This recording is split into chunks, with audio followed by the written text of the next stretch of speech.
But you can't go back to our apartment anymore. Why's that? Because I terminated our contract for that room. What? I mean, we already vacated out from our apartment. You've got to be kidding. It's okay. Don't worry about it. It's okay. I've properly left your stuff at the rented storage. See? I didn't throw away any of your stuff, so don't worry. It's completely fine. If you want it then, here, the key. I'll tell you where it is. Okay? Shut the hell up, you stupid jerk. My name is Amanda. I'm 29 years old and I work in a company. I've been married to my husband Mel for 3 years now. Currently, we live with my in-laws at their house, and so now we're a family of 4. When I first got married to Mel, it was just me and my husband. My husband had always rejected living with his parents, saying that he wanted to live freely even before marriage. However, my husband easily betrayed me so that he could get away from my annoying mother-in-law, Rita. That was 6 months ago.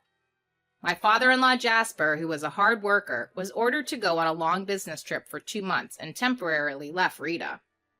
Hey, what are you doing now? Since Jasper left for a long business trip, Rita had been calling my husband every day, and it's always a long call between them. My husband, probably bothered to always having to hold his phone for the call, has the call with Rita on speaker as he replies blankly to his mother's questions. Oh, right now? I'm watching TV. What are you watching? I'm watching a documentary. Oh, Mel, you still like documentaries, don't you? I wonder if I can watch it too. What channel is it on? This isn't on the over-the-air TV. We're paying a different streaming company so that I can watch it. Oh, I didn't know that was even possible now. Will you teach me how to do that next time? Yeah, sure. At first, the conversation between the two was like that. But on the 3rd day, my husband gave up on Rita, who called him several times a day to talk about trivial matters. Then he started to have me get involved into their conversation over the speakerphone. What are you doing today? I'm having dinner with Amanda. Oh, is that so? What are you eating? Oh, what's this, Amanda? It's just meatballs and pasta. I mean, it's so obvious that we're eating meatballs and pasta. It's meatballs and pasta. Oh, how wonderful! What kind of sauce do you use? Just the tomato sauce that we always use. What are your plans for tomorrow? I wonder what it is. It's a weekday, so it's crystal clear that Mel's working. Back in the day when I was dating my husband, I really liked how free he was. Unlike Mel, I tend to fit into a mold and I don't have his kind of freedom. So I admired him for living his life the way he wanted to.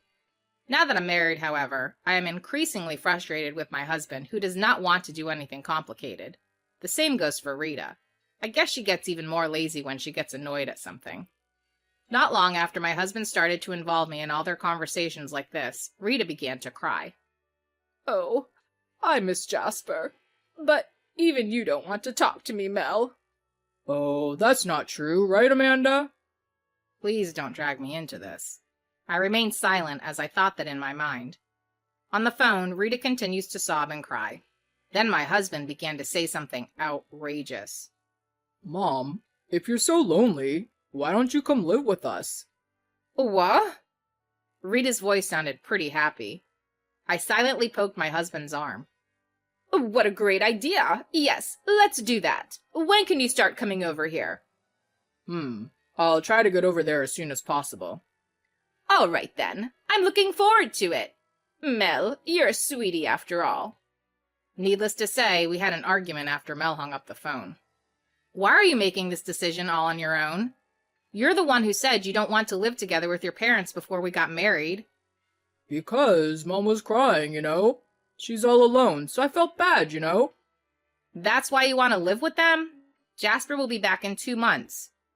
Yeah, but Mom is getting old, and I began to think that maybe it's okay to live with them. Mom does the housework, and it's easier for you too, right? No way. I love the life I have now. But I've already said that we'd live with her. Then why don't you just go? I'll stay here. No, you can't. That would bother me. Bother you? What's that? Well, because we're married. So? Just because we're married, does it mean that a person in the marriage gets to decide things all on their own? Of course not. Well, who are you to even say that? You're the one who decided to live together without permission right in front of me now, aren't you? Don't worry. I promise that she won't bother you, Amanda. Absolutely not. Fine. Then it's okay if I only go for a limited time, right? Until Dad comes back. That's all it takes, right? I can't leave my lonely mom after all. Wouldn't you feel the same way if it were your mother? I'll definitely cooperate with your parents if something happens to them. Are you sure that it's until Jasper comes home? Yes, I promise.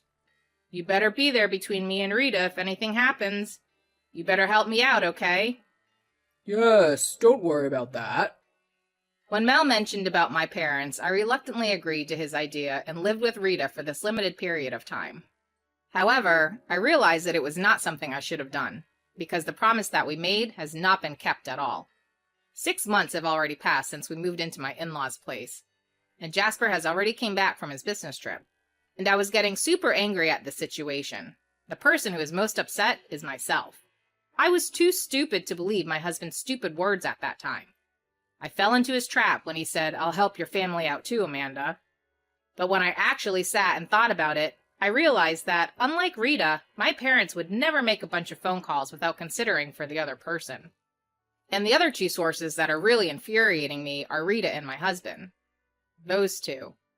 Ever since I came to live with them, they have been treating me with disrespect. Moreover, in front of Jasper, Rita plays the role of a good mother-in-law. Jasper is a workaholic and comes home late. Taking advantage of this, Rita did whatever she wanted. Hey. Did you do the laundry? I just got home from work. So what? I would be very grateful if you would do them during the day. Excuse me? Isn't it your job to do all the housework? I glare at my husband, but my husband should be able to hear Rita's voice, doesn't even look at me. Hey, I'm hungry. What's for dinner tonight? I've already told Mel this, but I already had a dinner meeting today. Oh, I see. So, what's for dinner today? Well, as long as we live together, I will help out, but I can't prepare meals for you every time. You're in the position of a wife, right? Do you realize who you are talking to? I got angry and ran up to the bedroom. In the end, Rita and my husband seemed to have gotten a takeout or something. After a while, my husband came into the bedroom. At the sight of him, my anger reignited. My husband appears in front of me in a relaxed mode after eating dinner and taking a bath, being very ignorant about what had happened to me. I'm just so angry at him. I can't live like this anymore. Oh, why? What did you say to me before we moved in here? What was it? Okay, that's enough. I'm going back to my house. Just kidding. I remember. But you can't go back to our apartment anymore. Why's that? Because I terminated our contract for that room. What? We already vacated out from our apartment. You've got to be kidding. It's okay. Don't worry about it. It's okay. I've properly left your stuff at the rented storage. See? I didn't throw away any of your stuff, so don't worry. It's completely fine. If you want it, then here, the key. I'll tell you where it is, okay? Shut the hell up, you stupid jerk! Mel doesn't understand the reason for my anger at all. He's rambling on and on about things that are off the point. He had betrayed me. He sacrificed me to avoid being annoyed by Rita. And I can't ever forgive him for that. So I decided. I was going to make them suffer and then get a divorce. Then I received an invitation to a wedding from my distant relative, Allie. I hadn't seen her for a while, but I used to play with her at my grandfather's house when I was little. Wow, just as I expected from her. I let out a huge sigh when I learned that Allie was having a huge wedding ceremony. I haven't spoken to my husband or Rita since then, but I'm leaving home for a few days to attend the wedding, so I thought that I would just let them know about it. I have something to say to both of you. My husband looked like he was prepared for something serious. It's still a long way off, but I'm going away for 3 days in October. Oh my. Where are you going? To San Diego. What? A trip? No. That's great. Let's go. I beg your pardon? We'll go too. Mel, honey, you should take a paid leave for it. San Diego, huh? Sounds great. No, I'm not taking you both with me. I'm not going for a trip. I have something to do over there. Oh, it'll be fine. You do your own business, and we'll just go sightseeing. I see. Then please get your own hotels. I already have a place to stay. Oh, where are you staying? When I told her the name of the hotel, her eyes lit up. Hey, that's a members-only hotel. You have to let us stay there, too. I can't. How much do you think it costs per person? Since you can afford it on your own, you can get a room for us. In any case, that's impossible. Well then, I did tell you both that I'll be gone then during that time. I cut the conversation short, but Rita persisted anyway after that. She then used my husband to ask me about my plans for the day. I was thinking that after the wedding I would divorce Mel. I first planned to divorce Mel after making them suffer, but I give up. I just want to get rid of them as soon as possible. Then, the day before the wedding, I woke up and saw that they were gone. Had they really gone to San Diego already? And then I headed to San Diego for tomorrow's wedding. On the way, I stopped at a cafe and enjoyed my time as I made my way to the hotel. Then I saw those two in the lobby. What are you both doing here? You're a little late, you know. Where have you been wandering around? Behind Rita, my husband was laughing at me. How annoying. Well, come on then. Check in, please. I'm tired of waiting. I told you that this is impossible. This is the hotel I'm staying at. Why not? It's a big room, right? Mel and I can stay there too, right? I was embarrassed to admit that I got into an argument with Rita and Mel in the lobby. The gazes of the staff watching us at the reception desk felt awkward, and I was also embarrassed. Then one staff came over. He told them that he had secured a room for my husband and Rita. Hearing this, they joyfully followed after the staff, who took them to their room. You are really stingy, aren't you? And make sure you pay for it later. I still remember what Rita said to me as she went to the hotel room. Amanda! As Rita and Mel left, someone called out to me from behind. I turned around to see the bride, Allie, who was getting married tomorrow. Allie, it's been a long time. Thanks for inviting me to your wedding. Congratulations on your wedding. Well, you really outdid yourself this time, haven't you? It's going to be a grand wedding, isn't it? Thank you. By the way, that was your mother-in-law and your husband, right? Oh, yes. I'm so embarrassed. But it seems like the staff couldn't stand to watch us and just got them a room for me. And Rita said it was me who has to pay for their rooms. Oh, it's okay. I'm the one who told the staff to get the room. What? I saw the whole thing. Oh, I'm really sorry to bother you like this at such a happy time. Amanda, you must have it hard, huh? No, I'm fine. Nope, you're lying. You're just saying that because it's my wedding and you want me to be happy, right? There's no need for that. We have time. So what's wrong? Tell me everything. Since I had the opportunity since Allie persisted, I told her everything. Huh? What the heck? That's awful, isn't it? I know, right? Hey, why don't you divorce Mel tomorrow? No, I can't do that. I can't do that on your happy wedding day. But it's also your day to graduate from your marriage, Amanda. Let's get back at the two of them in a big way tomorrow. This is our chance, because no one else is here right now. We can do whatever we want now. Thank you. And so we decided on a plan. The next morning, Rita and Mel came down to the lobby and were in shock. And that's how they should be. There are flowers everywhere in the hotel, and a live orchestra is playing in the background, and everyone around them was dressed in formal clothes. The two, who dressed up really casually as tourists, were obviously out of place. And with Jasper dressed in formal clothes in front of them, it was understandable that they were in shock. You two? You told me that Amanda was going to take you both on a trip. But that was all a lie, huh? That's not true. Right, Amanda? I made it really clear to you both that I couldn't take you both with me, because today is a family wedding and this hotel is all reserved for that.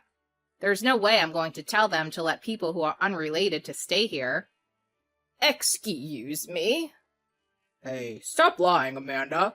There's no way your family can rent out a luxury hotel like this. But they can, and that's why the lobby looks so different, doesn't it? That's right. Stop lying. Who do you think you are? This is a hotel owned by the bride's father. It's easy for him to rent it out for his own daughter. What? Rita and my husband quickly tried to leave the hotel, but the entrance was secured by the staff. You two, you've caused Amanda so much trouble. You're a disgrace. I'm fed up with you two. I'll talk to you later about what's going to happen. Amanda, I'm sorry about everything that has happened. No, I'm glad you got to come, Jasper. By the way, about what's going to happen is it's going to be a divorce. Well, Amanda, it's not something you want to talk about at a celebration day like today. Oh, it's all right. I have the bride's permission. Jasper, what a coincidence, huh? I'm going to divorce your son. Hey, what are you talking about? You're just joking, right? How can it be a joke? You sacrificed me to Rita for your own comfort. And you even vacated our apartment without my permission. I don't need you anymore. All the people there who were listening cheered and applauded when I said all this. My parents had a complicated look on their faces, but they silently witnessed the event. Jasper then took my husband and Rita home. Allie's wedding was in the afternoon. Normally, everyone would have been able to relax in the morning, but they all cooperated with me. I felt embarrassed and ashamed, but my mind and heart felt way better. I was grateful for everyone's cooperation. After that, I divorced Mel without returning to my in-laws. Of course, I filed for compensation against my ex-husband. My ex-husband said that I didn't have to pay for the hotel fee if he didn't have to pay for the compensation, which made no complete sense to me. But I made him pay the compensation in a lump sum. When I told them how much the hotel room cost, they were in shock. The suite room that they used cost $3,800 a night. There was also a $16,000 suite room, but they did not get that one, all thanks to Allie. But to think that Mel had even the nerve to say that $3,800 would balance out the compensation. What a joke, huh? Of course, Jasper divorced Rita as well. Originally, Jasper was troubled by Rita's spending spree. Now those two have been kicked out of the in-laws' house and are living in a rented apartment. My ex-husband's salary is not really a good one, so if he has to live with Rita, who tends to spend a lot, he will soon run out of savings. The freedom he loves so much is gone now. I, on the other hand, am enjoying life on my own. It sure is really nice to be free. Next week, Allie and I plan to celebrate my divorce from Mel. I enjoy my current life the most. Sacrificing your own wife to free yourself? That's not good at all. But in the end, Amanda's ex-husband lost his freedom, and that's because he does terrible things, so it's what he deserves. I hope Amanda's life will be an enjoyable one from now on. Thank you for watching until the end. Please subscribe to our channel. See you in the next video.